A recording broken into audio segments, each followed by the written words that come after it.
جنگ مشترک امریکا و اسرائیل علیه ایران وارد چهارمین روز شده و با گسترش حملات و ضد حملات دامنه آن از تهران تا خلیج فارس و چند کشور منطقه کشیده شده است. گزارشی از عبدالله بصیر.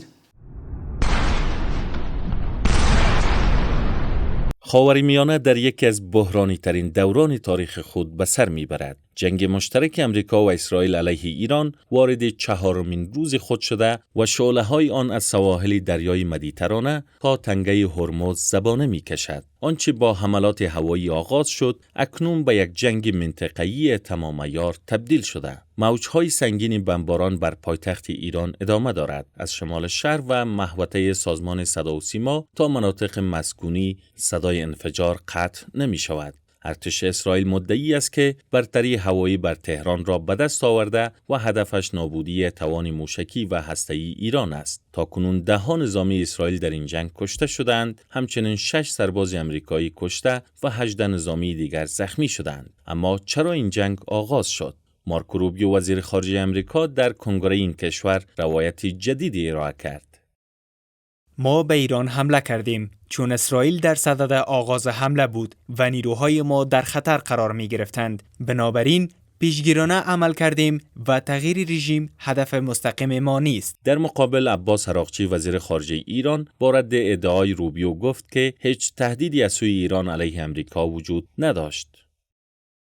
هرگز هیچ به اصطلاح تهدیدی از سوی ایران علیه امریکا وجود نداشت. ریخته شدن خون امریکایی‌ها و ایرانی‌ها به گردن معتقدین به اسرائیل اول است. شماری از اعضای دموکرات کنگره آمریکا نیز ادعاهای دولت ترامپ درباره توجیه حملات به ایران را زیر سوال بردند.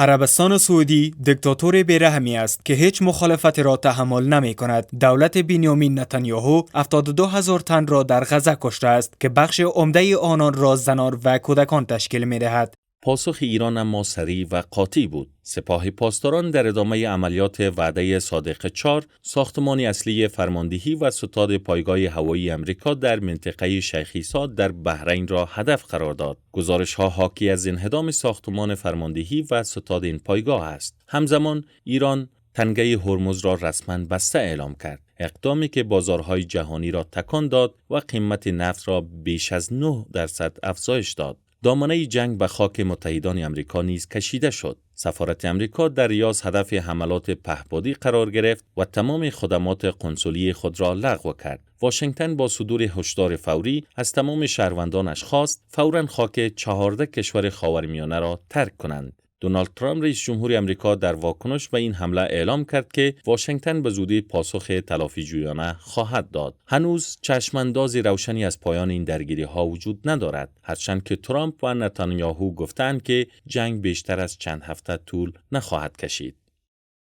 جنگ 4 تا 5 هفته طول می کشد، اما قابلیت ادامه بسیار طولانی تری دارد. موج بزرگ حملات هنوز نیامده. اهداف نابودی توان موشکی و دریایی ایران، توقف برنامه هسته‌ای و قطع حمایت از گروه‌های نیابتی است. جنگ به پایان نخواهد بود و چند زمان طول می کشد، اما نه سالها. حمله پیش‌دستانه برای جلوگیری از تهدید هسته‌ای و موشکی ایران بود. در حالی که حملات و ضد حملات وارد چهارمین روز خود شده، هنوز هیچ نشانه‌ای روشنی از برقراری آتشبس فوری دیده نمی شود. سازمان ملل متحد و شماری از کشورها خواستار خویشتن‌داری و بازگشت به مسیر دیپلماسی شده‌اند. اما دامنه درگیری‌ها از مرزهای اولیه فراتر رفته و به لبنان، عراق، یمن و کشورهای خلیج نیز کشیده شده است.